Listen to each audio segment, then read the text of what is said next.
Bienvenue au Festival Draconis 2023 et nous allons maintenant assister à notre premier panel How to Improvise as a GM and a Player avec nous Soli Kipi qui va commencer son atelier. Merci beaucoup. Thank you, Vlad. And I believe this is the first panel ever at Draconis. So let's make it count. Excited to be here.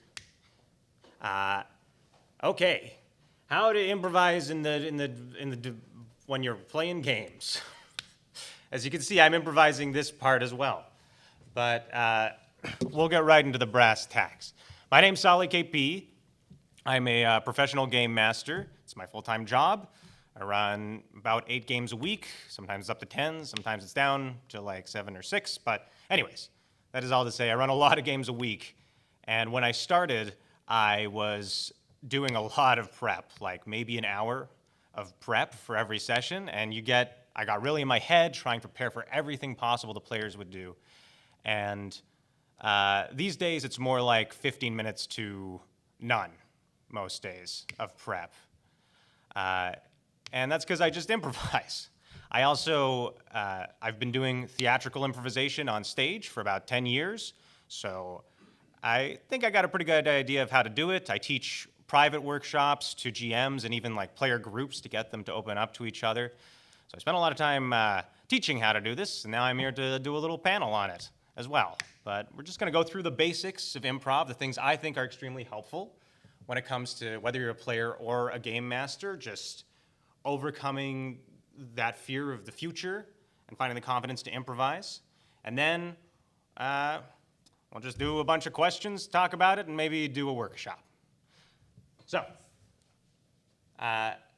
when I started doing improv, I was in Calgary, Alberta at the Loose Moose Theater, which is far away from here, but I swear it's a big deal in the improv scene, that theater. I swear. And it was founded by a guy named Keith Johnstone, who he invented theater sports, a kind of short form improv, and he was pretty foundational to the theory at the time. I got his book when I was a teenager, and there was a lot of stuff in it, theater sports, if you want to check it out, or impro. They both have the same stuff in them. But the thing that always stuck out to me was Keith Johnstone's 3 fears. His fears are basically, these are what he says are what keep people from improvising. Because you get on stage, or you're at a table, in our case, and you freeze up because you're worried about the future. You're worried about whether things will fill out these. In Keith Johnstone's case, this is a bit more specific to on-stage improv because you're worried about being unfunny or being, that is, not making people laugh or being entertaining, being unoriginal. You're worried that people are going to recognize your reference or something and think that's a bad thing. And you're worried that you're going to be offensive. And this was Keith writing in the 70s, so he meant more like swearing, not like kind of what we mean by the term nowadays. But these are things that, you really shouldn't worry about. Improv, and role-playing for that matter, doesn't have to be funny, right? What matters is that you're telling a story. And usually the entertainment and the enjoyment, would you like to watch the panel? We're thinking about it, maybe. Well, it's happening. Come on in. Come on. It's improv. There's no start or end. Okay, where were we? Oh, yes. Unoriginal. Again, that's really something you don't have to worry about if you're a game master or a player. First of all, you're working off of a game book, hopefully, so none of it's original. But all ideas are original when you're in a social space with other people. When you're role-playing and improvising with other people, you're saying something, and maybe it's completely contrived. Maybe you're just running Helm's Deep from Lord of the Rings for like the 10th time. But you have your players, and they are also adding things that you can't prepare for. So as a consequence, it's always going to be original. There's always going to be things that happen that change it. And also as a player, you might be worried that your tagline or your character idea is unoriginal, but really as the game evolves, your character is going to change. But being unoriginal doesn't matter. So, it's okay. It's fun, which is all that matters. Finally, it's just, maybe it's good to have safety tools. It's good to have X cards. And that's how we deal with offensive things. So worrying about being offensive with your friends I wouldn't worry too much about that. But there's one other one that I find is much more prominent with game masters and with players. And this is one I've noticed as I've taught these workshops, not just to like for TTRPGs, but for improvisers in general and to certain groups. And that's the fear of losing control. And if you are a player or a GM, this is probably your biggest fear, right? You're worried about, as a GM, that they're not gonna do the thing that you want them to do because you planned so hard for it. And you're worried as a player that either you're losing your agency and you're not getting to change the story, which is what you're there to do, or you're worried that something's going to happen to your character and how horrible, or that you're gonna be a pawn of the other players or whatever. We've all read those RPG horror stories. But if you trust your other players, then that shouldn't be a big deal. That being said, the biggest fear I've seen, or the group I've seen that this is the biggest fear amongst, there's no good way to phrase that. I taught this workshop to a specific group of people, and this was their biggest fear by far. Does anybody have any guesses as to what that group was? Executives? No, but good guess. Yes, that probably is their... Business executive? Well, yeah, that's more of a capitalism thing. We want Yeah, but Good guess. Yes? They make it for a living, playing role-playing games? Well, yes, but you know, that's who I am. So that is my biggest fear. But I've learned to overcome it, kind of. Anyways, the group I'm talking about is the group that's the hardest to teach improv to, which is stand-up comedians.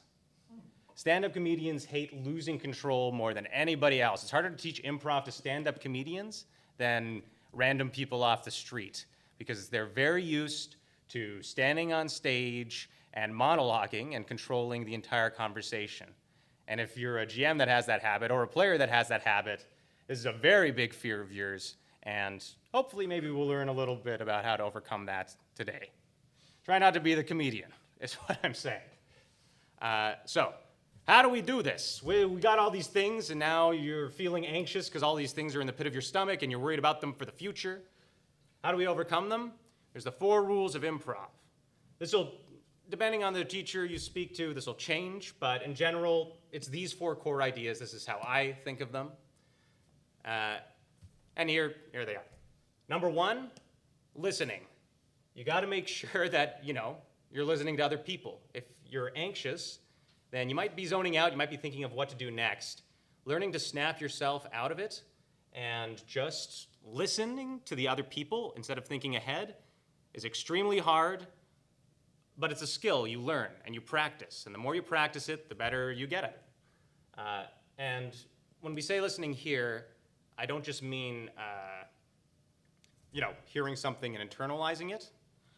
I mean showing that you're actively listening, looking the other person in the eyes and nodding along and asking questions and so forth. Because just as important as you paying attention is showing the other person that you care what they're saying. And especially if you're a GM, but even if you're another player, especially if you're a player that wants to do a lot of improv and like a stream or whatever, boosting your partners like that, which I guess we'll get to at the end there, is extremely important, and it all starts with listening. Next concept is yes and if you've ever heard of improv, you'll know this concept. You accept what the other person is saying, and then you add to it. That's it. They're like, I'm gonna go be a pirate. Yes, and let's go on our ship. Yes, and I found the treasure. Yes, and so on and so forth. Very simple concept, takes a lifetime to master. Third one, failing gracefully. That is, you gotta be okay with the fact that you're gonna fail often, because there isn't really a fail state in improv or in RPGs. You're just telling a story, and maybe you lose the dice roll or whatever, but most people aren't nervous about that. They're much more nervous about opening up and then not having other people accept them. But if the other people are also doing these things, then that doesn't matter.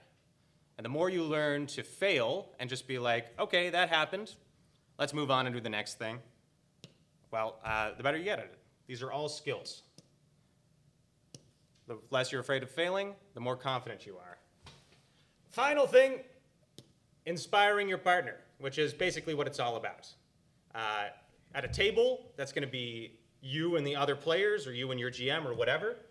Your focus should always be on evoking or inspiring other things in the people that you're playing with, giving them offers. And we're not going to explain what offers are today, but the basic concept should be there. Saying something that you know will make the other players respond, and when they do that to you, you're having fun, and then you're improvising. And that's it.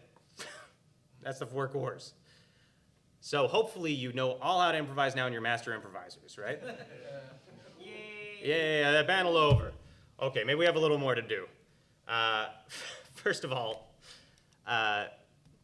there's something, this is just a motto I have when I GM especially. This is what really helped me cut down on my prep times, but it's also very useful as a player. And I try to live by it, and you're not always going to be able to do it, especially as a GM, but it's good to kind of strive for because it makes way less work for you, and then you care way less when the players sidetrack you. And it's also good for a player because it forces you to pay attention because you only have to think about one thing. And that is, there's room here. Never plan past the first offer. It's more exciting when I'm doing a slideshow and I can just be like, shabam! But there we go. Never plan past the first offer. What does this mean? An offer is just what it suggests. This is the thing that you're going to show to the other people you're with, whether that's players or the GM or improvisers or whatever, that hopefully gets you in this cycle. You're yes-anding, you're inspiring, whatever. In the case of a GM, that might be you come to a village, or that might be a dungeon, a single entrance you have prepared, or an NPC they run into on the road. And then whatever they respond to with the NPC, that's kind of what you're doing. That's what the players care about. And as a player, and I think this is especially important in combat, is all you're thinking about is what the single thing you're going to do next, and then you're just going with the flow with everything else. You're not worried about what's going to happen as a consequence of what you're saying. If you're talking to an NPC, you're only thinking about the next question you're going to ask. You're not thinking about, like, is this NPC lying? What if we take this NPC and chain them up and ask them questions? Then we torture them. And then we use raised dead so we can ask them questions again. You're thinking way past what you should, and that's making you fearful because you're worried about the future, and you're not doing all these things because you're not listening, and you're definitely not yes-anding, and you're worried about failing, and you're not inspiring your partners because you're worried about yourself, and so on and so forth, and it's a vicious cycle. So, especially as a GM, you can't do this all the time, but it's a good motto to stick by, and the more you do it, like all of these things, it's a skill, you get better at it, you get a better idea of what works, and you get less scared, which is the ultimate point. And those are all just skills. Okay, that's a lot of information. The last thing I wanted to address, because it came up before the panel, is how did this come up exactly? I want to talk about limitations, because I think there's a perception when we talk about improv especially, or when you're watching, I don't know, like Critical Role or your favorite streamer doing RPing, and they just seem carefree and like they're having fun, and you're like, how are they coming up with this stuff? It seems like they can come up with anything. And why are we so limited by the rules of this game to do this and that? But the idea I hope you'll internalize over time is that limitations are actually good. That's where creativity comes from. Because if really anything could happen, then it's not fun. There's nothing interesting. There's no challenge to overcome, which is the point of a game or a scene or whatever. And the more limitations you apply to yourself, the more interesting the thing is. In the case of a TTRPG, it's really simple to say there's a structure and we roll the dice, and every time there's a dice roll result, there's another limitation on the narrative that happens next. But other limitations include you just making decisions as a character. You being like, my characters likes squirrels. That's a limitation you just put on your character. Now they have to like squirrels, and they care about squirrels. Any decision you make is a limitation, and that's a good thing, because adding limitations puts you in a cycle, and is an offer, and so on and so forth. And that's how you improvise. That's it for this lecture. It's improv, so we keep the lecture part pretty short.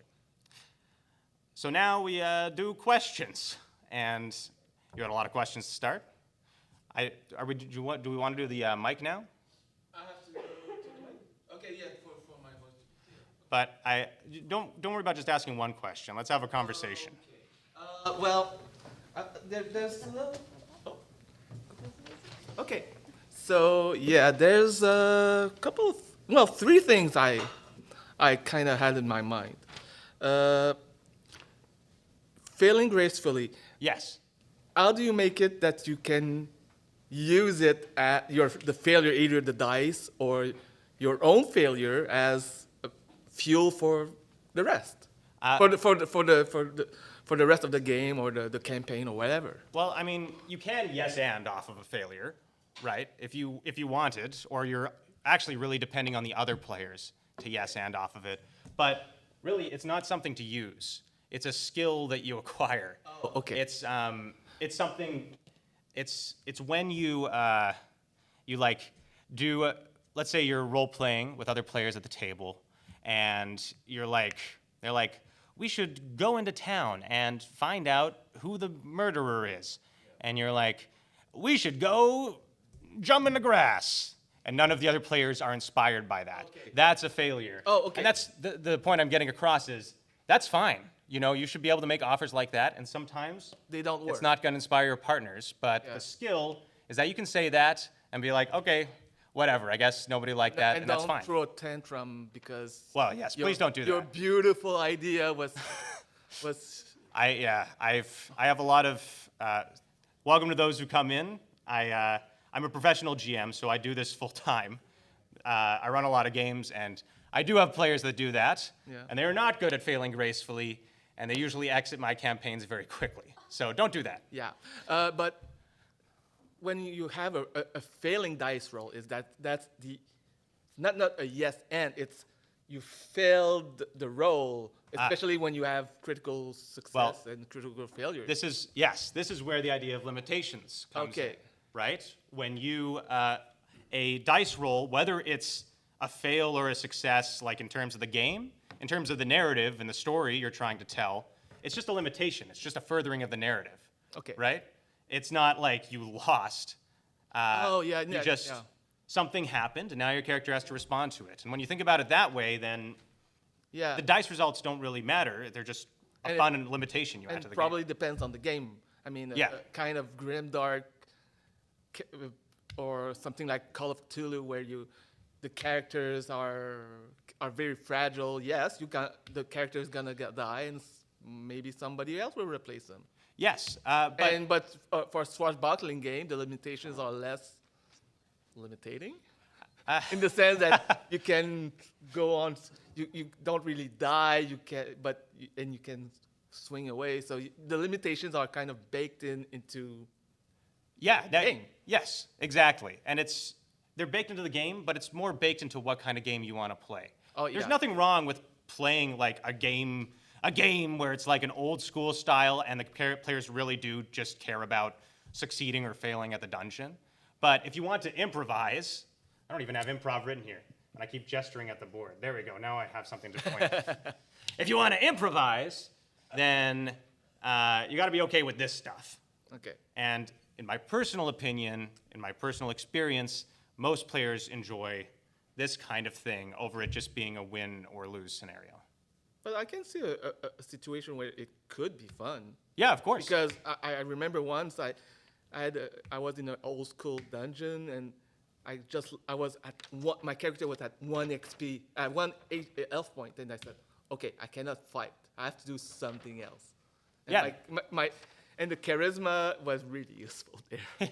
There's, Charisma stats were useful because I said, I cannot fight. I have to deal with these other monsters. there were stakes to the fight, and that means you cared Yeah. about the fate of your character. And games are really good at adding stakes to stories. Yeah. Okay.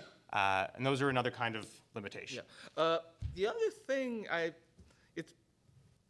had 2 points, but it's probably the same things, I guess. It's when you have to prep with either very crunchy rolls or scenarios which are kind of puzzles, like mysteries. Yes. That's, I mean, they are.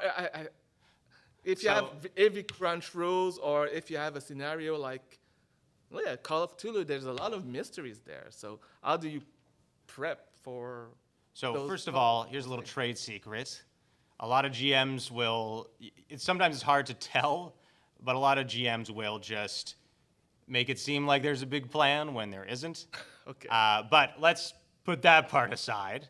And sometimes, yeah, I do prep for like a mystery episode or even a mystery system like Call of Cthulhu, where you do need to prepare.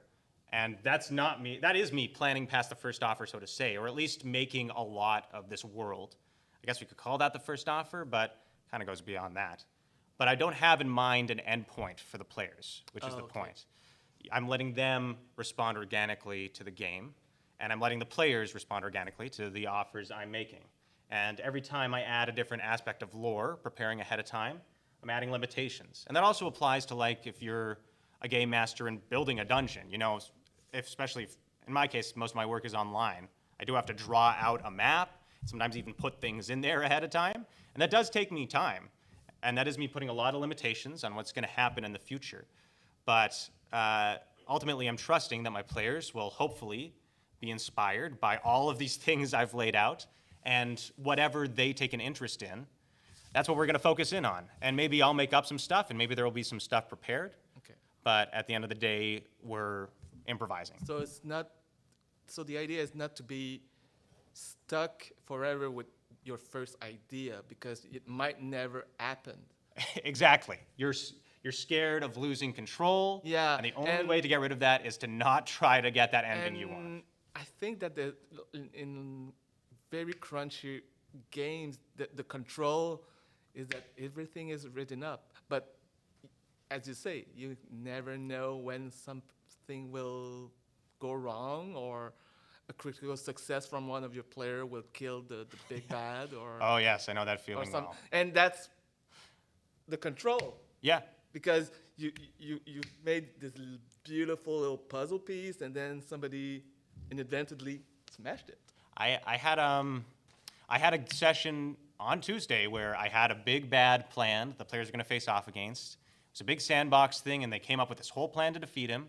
But then he surprised them, and I was like, okay, going into next session, I think they're surprised. They're going to flee. And so I prepared, I guess. I just had the mindset going in of that. And immediately they surprised me by attacking this guy, going full throttle, and using the miraculousness of level 7 spell slots, not letting him escape.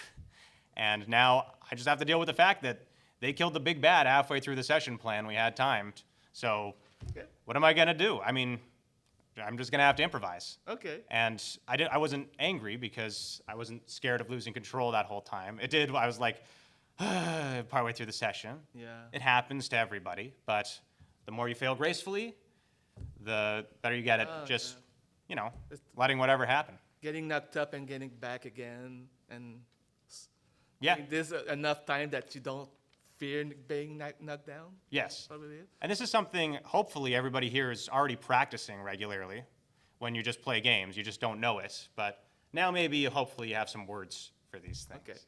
Okay. I'll stop talking. I'll let somebody else do the talking. Sounds good. Come on down. Yeah. Be closer to the mic. Yeah, so I mean, it's not. It's just how do you prepare when like you have a player, and the player is extremely aggressive with the others and want to kill them for the treasures or other loot. How do you do to like prepare for this or improvise? I mean, so this is my job, right? So I accept a lot of people publicly, Yeah. and they join my games, and I have a lot of prompts, what I have is like a whole screening process where I interview people and I prime them and I make sure they're a good fit. And that has happened to me a lot in the past when I didn't do that. Yeah. So when I didn't have those filters and had people like that in my games, I would truthfully just be like, I don't think this campaign is a good fit for you. I'm not offering any judgment on that player. I think they just wanted something different, whether it's to be a murder hobo, as they're called, or they just are aggressive. They're just not a good fit for my campaign where I want to do improv with a bunch of friends. Okay, so we just kick them out. But it's harder when there's a home game, right? Okay, and my second question is when the players are like extremely powerful, like clutch the game and like take exploits and everything, and you can kill them or make challenge. So what do you do? Well, to challenge your players? Yeah. Well, one thing is, as a GM, you just got to get good. Okay. It's okay to just make up more things for the bosses to have. You don't have to. I assume you're talking about like 5th edition D&D. Is that what you're running? Yeah. It's okay to just add things on top if you're worried about it not being enough of a challenge for the players. But the other thing is you can just, sit back and let the players decide what to do next, see what they care about, and then put the challenges there. Okay. And even if they're not huge challenges, because it's the things that they care about the most, it's going to be very meaningful to them, even if you're not thinking it out as much. The other thing is just practice. The more you run higher level games with higher level players and you know what their abilities are and you know what to expect, the more you can make challenging bosses for it. But that just takes time. If I may make a recommendation, Matt Colville's Running the Game series on YouTube is an excellent series, and I would specifically, if you're worried about bosses, recommend checking out his video on villain actions, because those are amazing. They help you pace the game, and they're just, he's just a very good GM. What's the name again? Matt Colville. Matt Colville, okay. Here, let me write that down for you. I have paper. I have a lot of paper. So if you want. No, not you, Google. What? No, thank you, Google. Here. This is what we do. Matt Colville. Running the game. Villain actions. Specifically, but it's a very long playlist, but you can pick and choose whatever works for you. No worries. Any other questions about improv or professional jamming? Yes, please. So maybe continuing, you just told us like something that we could watch to learn more. Do you have other things you could recommend? For example, for me, I think I think it's a fear, but I always think that I come up with the same ideas always. So is there something that we could do to have more ideas? And to just have more ideas in general, Yeah. I would recommend just watching a lot of YouTube videos or reading or whatever it is you do in your spare time, doom scrolling, it doesn't matter, about the subject that really interests you. Because whatever that is, you're going to read a lot of it. And then you can just draw random inspiration from that thing.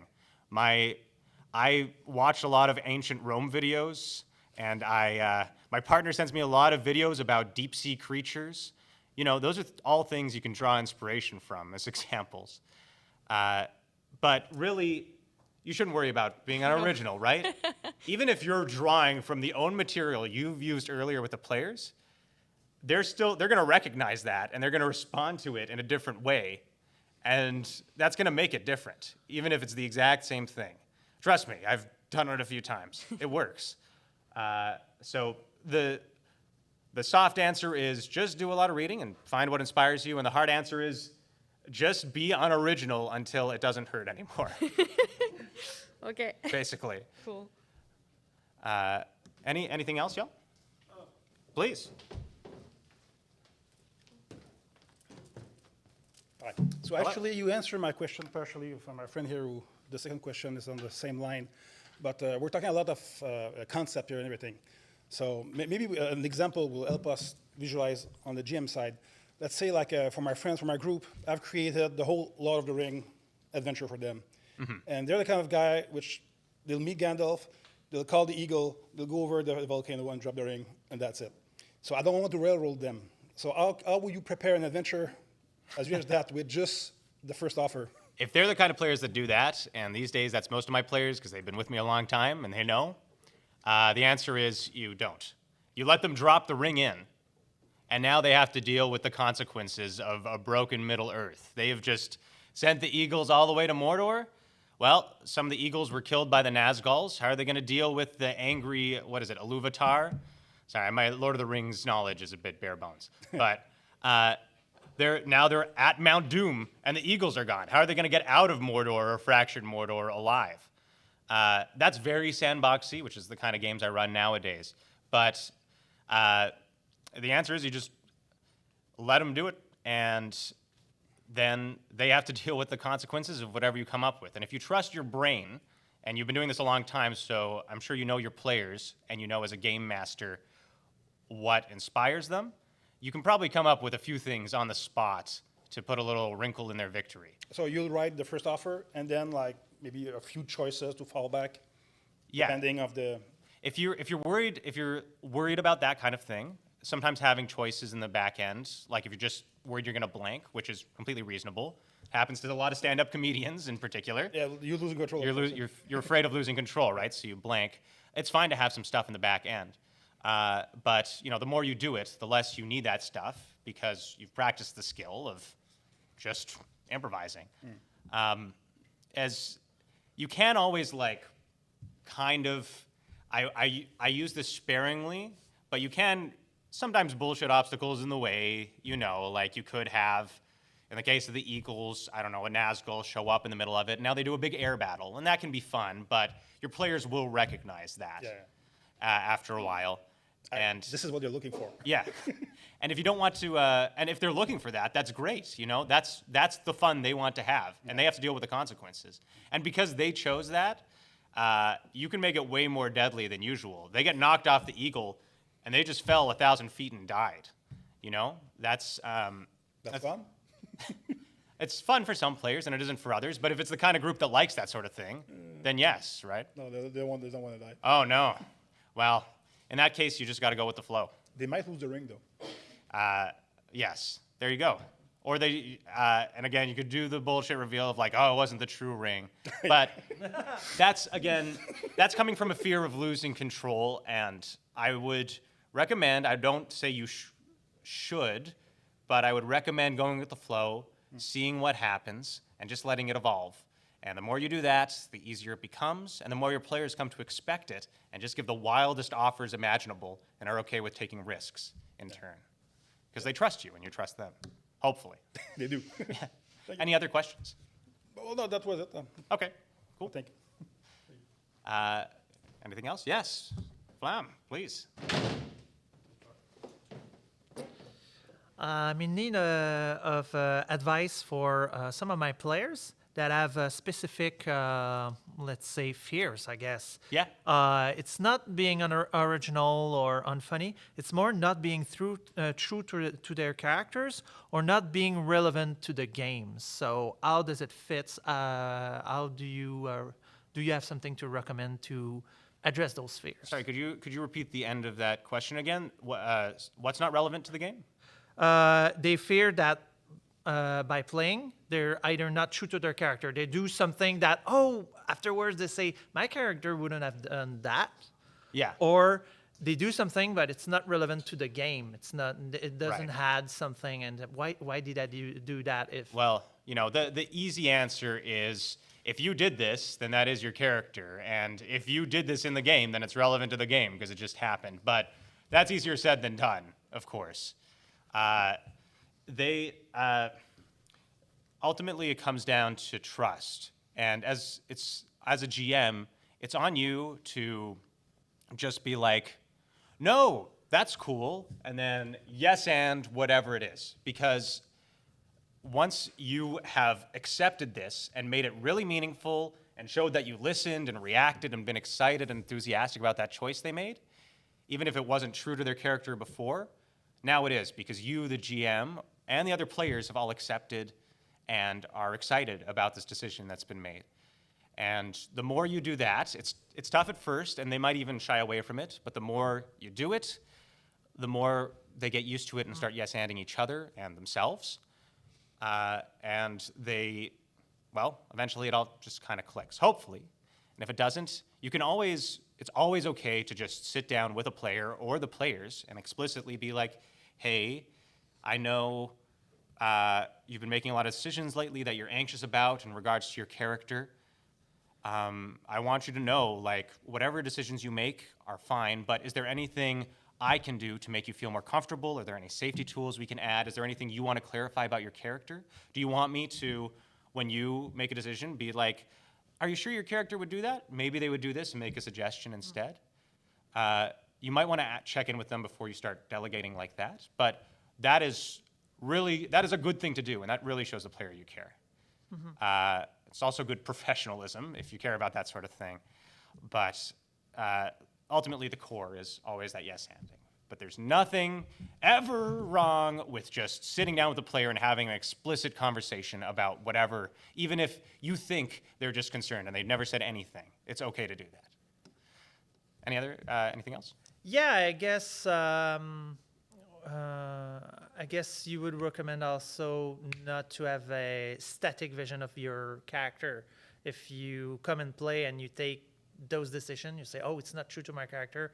Well, maybe don't have such a static view. Say, yeah, it is part of my character. Is that what you're saying? To be open to change about your characters during their game? Yes, but easier said than done, right? Yeah. Every player wants to say that they're playing a dynamic character, but my experience with my players is like, I have many who have played with me for years, and it takes them months to get comfortable with a group before they feel comfortable truly making strong character decision that changes their character. And that's why building that feeling of safety and yes-anding and acceptance of whatever they're offering is so important.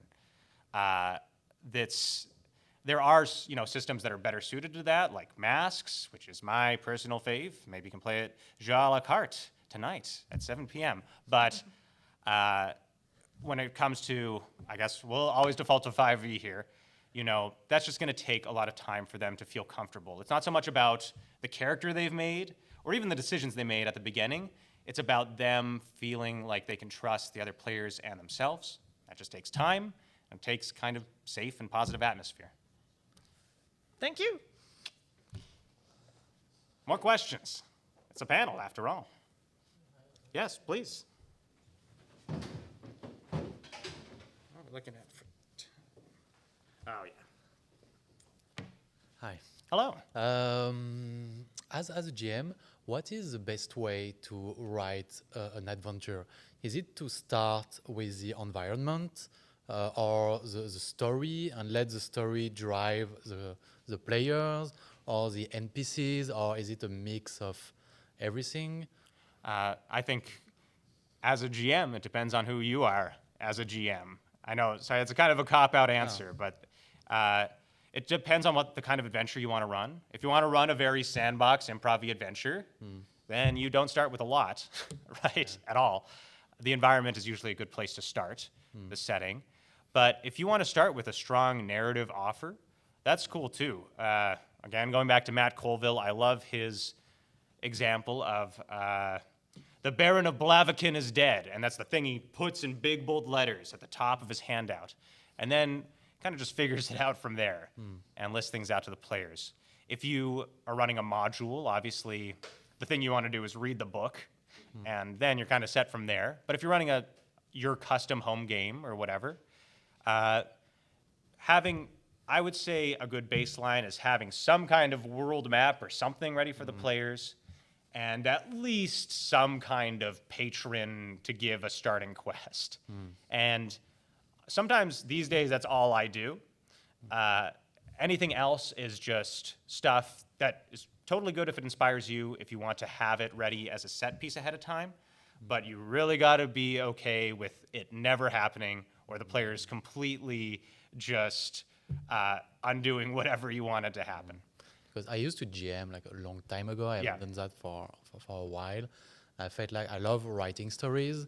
So I loved writing like story-driven adventures, but I felt like I was always trying to to prevent the players to.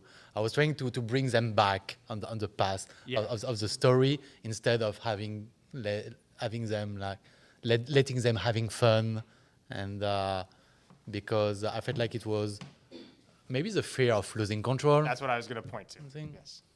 So yeah, It's the thing is, the fear of losing control, especially when you're a GM that's been doing a bunch of prep and you're really excited about your homebrew world, is that it's totally valid to put hours of prep into like, I'm gonna have this amazing reveal and we're gonna have this boss, and then that all gets wiped away. But you have that one experience, and then for the rest of your GMing life, you're scared it's gonna happen again. no. And you could railroad the players in. And again, if you have accepting players and you've established this explicitly ahead of time, there's nothing wrong with that, right?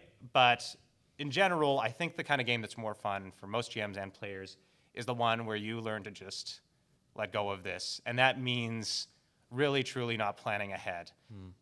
If you have an awesome BBEG in mind, instead, just have them meet some NPC or a bunch of them, see which one they hate the most, and then reveal that's the BBEG like a month later, Okay.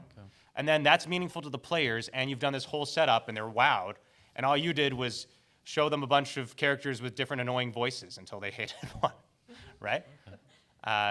It's you. If you're flexible and you just look for what inspires your partners, then you'll always have something that is inspirational to players and also is fun for you. So yeah, I have another question. You spoke about annoying course. voices. Do you have any advice on how to, speak with a character's voice and actually play the part? I mean, for like an introvert people who is not used to express a lot of emotions, is it good to take some acting classes, or are there some simple tricks? Yes. Practice? Classes are, it may not seem like it right now, but I'm also a terrible introvert, and I still get social anxiety. And what really helped me was, as a teenager, starting to go to improv classes, and then doing a lot of stage improv. And that's just a practical skill, ultimately, is practicing voices. You can totally, sometimes I scare my girlfriend because I just practice random voices in the shower or at the sink. We're washing the dishes now, lovely, But you can do that, but that's just the mechanical skill. And the real skill that's hard is getting okay with doing that in front of other people. Yeah. And the only way to practice that is to have an audience. And the easiest way to do that is just by doing it with your players. Easier said than done. You really have to push yourself at first.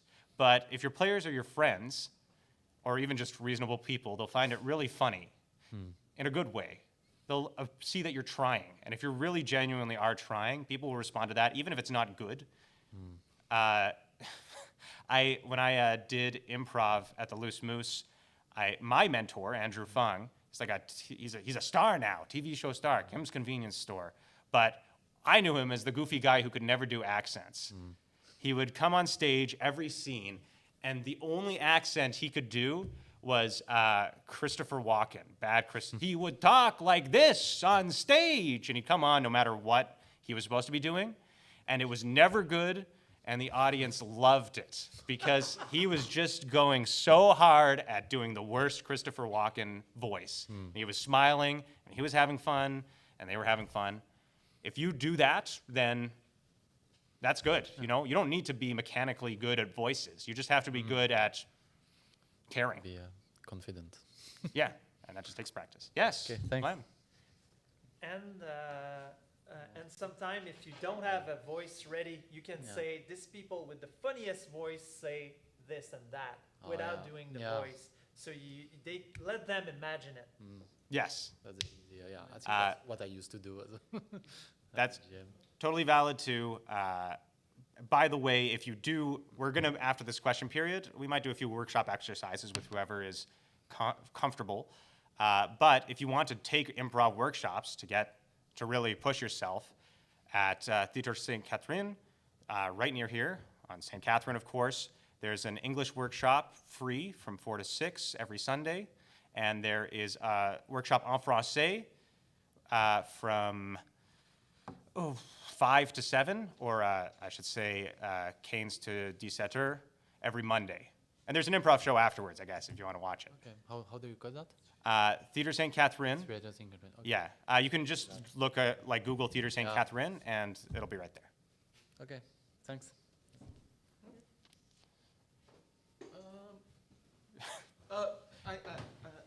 Please, that's what we're here for. We're talking about, there's a lot of GMs talking about this stuff because Yeah. they're kind of the one that we expect to do the heavy lifting, but for the players, Yes. it's the same thing, Yes, but with exactly. a more limited world in a way. And that's good, right? It's more Okay. limited, so the Yeah. players have less to worry about. They can be more creative with more limitations. Okay. I wanted to say something about the players who are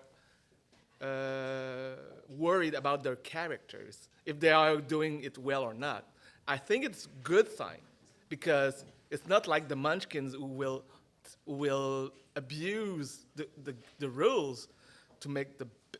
I mean, I played a lot of GURPS, and in GURPS you have Yeah. the point system where you can take limitations to add more points to put in combat and whatever.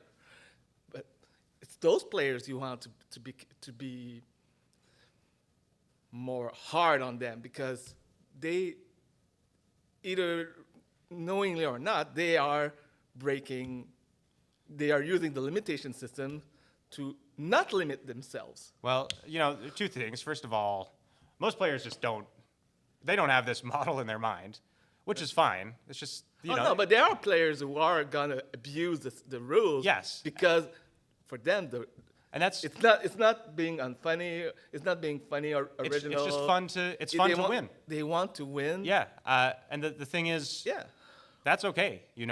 If everybody is on There's- board. Yeah, if everybody's on board, But- and if you're in a different kind of role play heavy sandbox game, or you're in a goofy murder hobo game, it's just not the game for them, and But that's fine. I want to say that the player who is worried about that is on a good way because he's saying, well, how can I make my character the character I want him to make? So, in a way, you just have to push it, maybe, not push him, but just, okay, don't worry too much.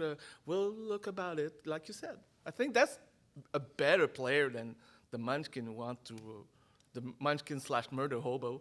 There's no better or worse players. Yeah, Just no. Players who have fun. I will say, to what you're saying, I think min-maxers, power gamers, Yeah. they just tend to have less fun because sometimes they lose. Whereas if Oh, you're trying for yeah. this, you're basically always winning because don't- you're just advancing the narrative. They hate losing control and Yeah. they don't fail gracefully. And, there's nothing wrong if that makes you passionate. It does, I would say, sometimes it can lead to a toxic table if you care too much about that. But, if you're at that point, you might as well just be playing Baldur's Gate, Yeah. right? Okay. Or No. find a bunch of other people like yourself who really just get angry at the GM, and the GM is okay with taking that abuse. Wow. That's your life. I don't want to can be live it. that. I don't know any human being who wants to be like that. Well, But still, I know. not to take so much abuse in a non-consensual way. Let's say it. Yes. Well, that's why consent is important. That's why safety is important. But that is beyond the scope of this Yeah, panel. exactly. It's okay. Any other questions? All over there? Do you have anything? You kind of just wandered in, but appreciate you being here. I was wondering about like the. Oh, do you want You have to to come here or we'll. Yeah, it's going on. I don't want to commit to coming there. Well, you can repeat the question out loud. Oh, okay. Thank you. Yay! Yay!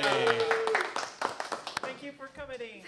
I like a lot of powered by the apocalypse systems. Yeah. And I'm just trying to balance because oftentimes I come in and I have 2 NPCs and I'm like, oh, that's it. But how do you balance prep and you're planning to improv, I guess?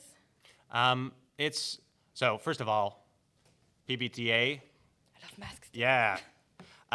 Good. That's the good stuff. But second of all, I run a weekly masks game. I do about 15 minutes of prep for it, and those 15 minutes are just me getting a character portrait ready or a villain portrait ready, and that's it. You know, and I've run sessions of masks before where that thing doesn't even come up because the players just had their own ideas and that's all we indulged in, and then I came up with something else on the spot. Or they just literally yes-anded themselves the entire session, and I have said like maybe 10 minutes worth of GMing, which is great. I'm glad they inspired each other.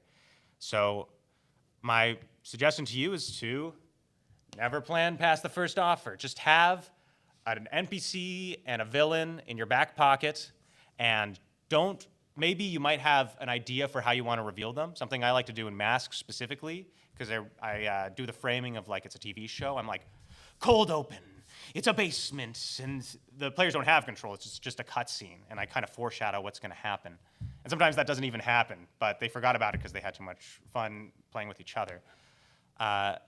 But you just have those things in your back pocket, and you just look for opportunities, listening to the players, waiting for like either a dull moment or a moment where they're really ramping up, and just being like, okay, you're walking down to the store because it's come to that while they've been just downtiming with each other. You turn right, and bada bing, bada boom, there's the cutscene for the villain. Whatever works. Does that answer your question? It does a little bit, yeah. I would say 90% of it is just, I hate the word confidence because I don't think it's a good word for this. Like willingness to commit to whatever happens. I call it not giving a shittingness, if that makes sense. I think I did like 5 minutes of prep work when I Yeah. like.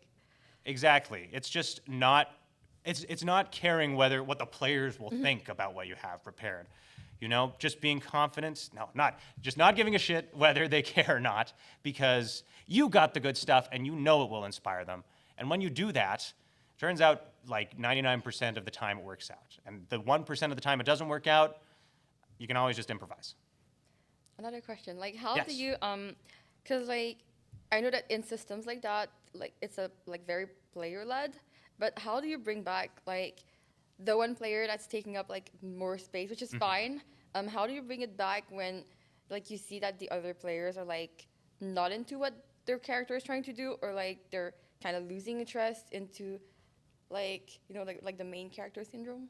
A great tool to have in your toolkit is suddenly, right? If you are genuinely sensing that at the table, you can totally be like, suddenly something happens that completely changes the situation.